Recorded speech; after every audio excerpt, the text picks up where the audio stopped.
ऐतिहासिक रूप से जो समुदायों ने छीन के लड़ के अधिकार हासिल किए थे सेल्फ आइडेंटिफिकेशन की, उसकी धज्जियां उड़ाने जा रहा है ये कानून। और एक तरह से आपको कह रहा है कि आप ट्रांस है कि नहीं, आपके शरीर का पड़ताल हम करेंगे। तो एक पूरे समुदाय से उनकी इज्जत, उनकी डिग्निटी छीनकर आप ये कह रहे हैं कि मेडिकल बोर्ड के सामने आप शरीर देख के बताएंगे कि कौन क्या है। क्या बहुत बेहुदा है, बहुत शर्मजनक है। साथ सबका विकास, अभी देश के 85% आबादी ने बस ये कहा कि यूनिवर्सिटीज में आने के बाद सम्मान नहीं मिलता, अधिकार नहीं मिलता, हमारे लिए रिड्रेसल मैकेनिज्म लाइए। तो सरकार ने यूजीसी रेगुलेशन पे रोक लगा दिया। तो सबका साथ नहीं है, कुछ चंद तबकों का साथ है और उन्हीं का विकास है। अडानी अंबानी का साथ है, उनका विकास है। देश में जो प्रिविलेज कास्ट है, ह्यूमन आइडेंटिटीज के लोग हैं, उनका साथ है, उनका विकास। पहले तो धन्यवाद कहूँगा आपको कि मेरे चैनल में आप इंटरव्यू दें। क्या मसला है और क्यों आई हूँ यहाँ पे? मैंने देखा है कि जो अभी सिटीजन को लेके बिल आया, ट्रांसजेंडरों को लेकर, सरकार ने उसमें काफ़ी कमियां निकाली है, लेकिन सरकार कह रही है हम ट्रांसजेंडरों के हक में। कुछ बताएंगे आप अंजलि? बिल्कुल। तो एक कानून आया है जो सदन के दोनों हाउसेस में पारित हो गया है और अब बस प्रेसिडेंट का सिग्नेचर बचा है, एक्ट बनने जा रहा है, जिसका नाम है transgender amendment bill protection of rights 2026। और इसमें प्रोटेक्शन ऑफ राइट लिख देने से ये मत समझिएगा कि कोई प्रोटेक्शन होने जा रही है। ऐतिहासिक रूप से जो समुदायों ने छीन के लड़ के अधिकार हासिल किए थे सेल्फ आइडेंटिफिकेशन की, उसकी धज्जियां उड़ाने जा रहा है ये कानून। और एक तरह से आपको कह रहा है कि आप ट्रांस है कि नहीं, आपके शरीर का पड़ताल हम करेंगे। तो एक पूरे समुदाय से उनकी इज्जत, उनकी डिग्निटी छीनकर आप ये कह रहे हैं कि मेडिकल बोर्ड के सामने आप शरीर देख के बताएंगे कि कौन क्या है। क्या बहुत बेहुदा है, बहुत शर्मजनक है। और आप हमको, स्टूडेंट्स को, सिटीजन्स को, अपने देश के नागरिकों को इस तरह से जलील करेंगे कि हमारी आइडेंटिटी का सर्टिफिकेट आप देंगे। आप कौन होते हैं सर्टिफिकेट देने वाले?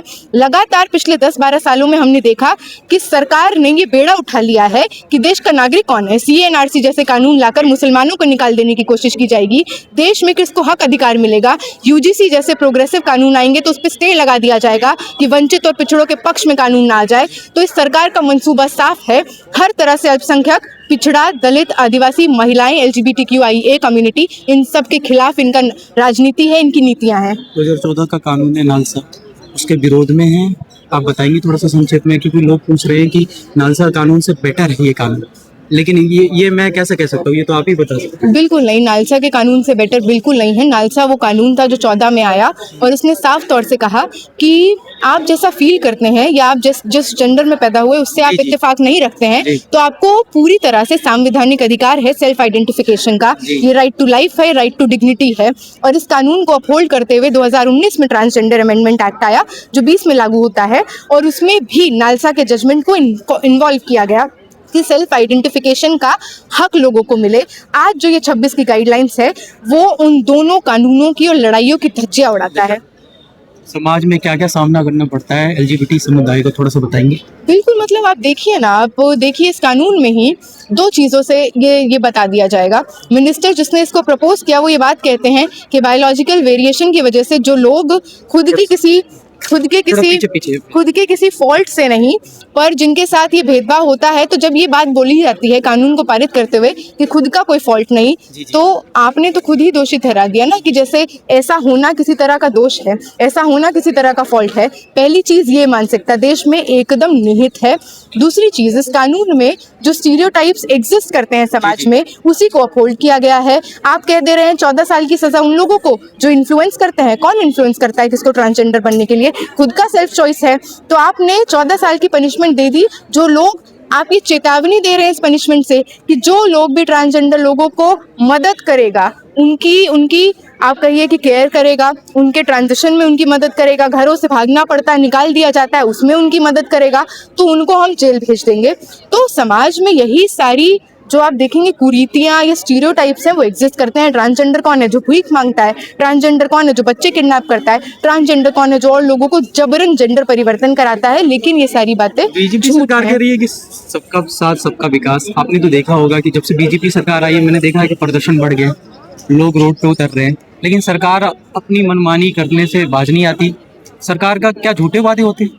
बिल्कुल, बहुत झूठे वादे हैं। और खासकर आप देखिए कि सबका साथ सबका विकास, अभी देश के 85% आबादी ने बस ये कहा कि यूनिवर्सिटीज़ में आने के बाद सम्मान नहीं मिलता, अधिकार नहीं मिलता, हमारे लिए रिड्रेसल मैकेनिज्म लाइए। तो सरकार ने UGC रेगुलेशंस पे रोक लगा दिया। तो सबका साथ नहीं है, कुछ चंद तबकों का साथ है और उन्हीं का विकास है। अडानी अंबानी का साथ है, उनका विकास है। देश में जो प्रिविलेज कास्ट है, ये उन आइडेंटिटीज के लोग हैं, उनका साथ है, उनका विकास है। एक सवाल है, बुरा मत मानिएगा, कंट्रोवर्सी वाला सवाल है। मैंने देखा था वो वीडियो जिसमें लड़के घेर रहे हैं आपको। उस दिन कोई भी समाज का आपके साथ नहीं है, लेकिन आप अकेले लड़ रही थी थाने में, मैंने देखा था। दूसरा चीज़ है कि यूजीसी को लेकर आप हमेशा बोलती रहती है। यूनिवर्सिटी में आपने जात पात देखा है, ड्यू में खासतौर पर? देखिए, इसका जवाब तो ये कहूँगी, ऐसा नहीं है कि लोग नहीं आए, देश भर से लोग, है ना। क्योंकि जो लोग जिनकी हमारी लड़ाई है साझा, उन लोगों के पास इनकी तरह रिसोर्स नहीं है, आईटी सेल नहीं है, मीडिया इनके नहीं है, मेन स्ट्रीम मीडिया हमारी नहीं है, तो आपको वो नहीं दिखेंगे। बट तमाम साथी अलग अलग आइडेंटिटीज के SC ST OBC समुदाय से जो लड़ रहे हैं इस लड़ाई में कंधे से कंधा मिलाकर, वो बहुत भारी मात्रा में समर्थन में आए और बहुत हिम्मत देश भर से मिली। तो दूसरा सवाल बिल्कुल है, दिल्ली यूनिवर्सिटी में कितने SC ST OBC समुदाय से स्टूडेंट्स आते हैं? ये देश के आंकड़े हैं कि लगातार 45 केंद्रीय विश्वविद्यालयों में 2 SC 2 ST और केवल 7 OBC समुदाय से लोग हैं जो वाइस चांसलर हैं। यूजीसी ने खुद ही तो आंकड़े दिए, 118% जातिगत भेदभाव बढ़ गया है, जिसकी वजह से ये गाइडलाइंस आई। पर वही बेंच सूर्यकांत शर्मा की जो प्रपोज करती है, कह देती है कि देश में टर्मोइल है, इस जाति के नाम पे टर्मोइल पैदा होगा, इसको वापस ले लेती है। देश में टर्मोइल है कि किसी JNU जैसे इंस्टीट्यूशन की वाइस चांसलर ये बात कहती है कि दलित तो विक्टिमहुड के शिकार हैं, ये लोग न्याय देंगे। मैंने देखा है कि JNU के उस पे लिख देते हैं दीवार पे कि यहाँ से भागो, कुछ ऐसा ही शब्द था। मैं बोलना नहीं चाहता क्योंकि मैं भी दलित हूँ।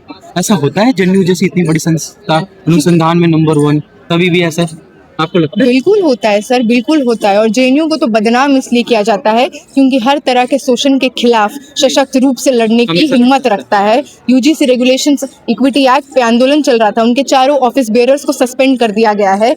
तो ये सरकार डरती है, जो लोग बोलते हैं लड़ते हैं। हमारी यूनिवर्सिटी में भी हम देखते हैं, आप कह देंगे कि जाति नहीं होती, लेकिन आप सरनेम देख के इंटरनल में नंबर दे देंगे, आप इंटरव्यू में काट लेंगे, है ना। इंटरनल में आपको दिख रहा है आपकी जाति का लड़का है, लड़की है, तो आप नंबर दे देंगे। किसी और जाति का है तो आप उसका नंबर काट लेंगे। लगातार BA तक कैसे कैसे पहुंचते हैं लोग, गाँव से कस्बों से पहुंच जाते हैं, गलती से MA कर लिया, PhD के इंटरव्यू में बैठते हैं। आज तो सबसे बड़ा हथियार है इन लोगों के पास नॉट फाउंड सूटेबल का। SC ST OBC समुदाय को एक साथ कह दिया जाता है नॉट फाउंड सूटेबल। तो एक संस्थागत रूप से, बिल्कुल एक संस्थागत रूप से जाति व्यवस्था को बनाने का काम पूरे विश्वविद्यालयों में पिछले 10 सालों में किया गया। अपने विचारधारा के वाइस चांसलर्स को बैठा के आज देश के हर प्रीमियम इंस्टीट्यूशन का वाइस चांसलर RSS भाजपा की चाटुकारिता करता है। एक दिन मैं यहाँ प्रदेश में आया था तो बोल रहे थे लोग कि आर्थिक आधार पर मिलना चाहिए आरक्षण। इन लोगों को 70 सालों से तो मिला है, तभी भी आगे नहीं बढ़ पाए। क्या लगता है आपको? आरक्षण का काम था समाज में एक स्टार्टिंग लाइन सेम करने का, पर समाज में स्टार्टिंग लाइन सेम हो गया। आज तो BA के लिए भी CUET कर दिया आपने। किसके पास है इतना स्मार्टफोन, वाईफाई या इंटरनेट कनेक्शन? आपने तो वहीं पे रेखा खींच दी कि जाओ, अगर फॉर्म भर सकते हो, हिम्मत है तो आके दिखा दो। गलती से साइबर कैफे इधर उधर जाके इंसान फॉर्म भी भर लेता है। तो आज आपने पूरी तरह से कोशिश की है, कोचिंग माफिया खड़े हैं।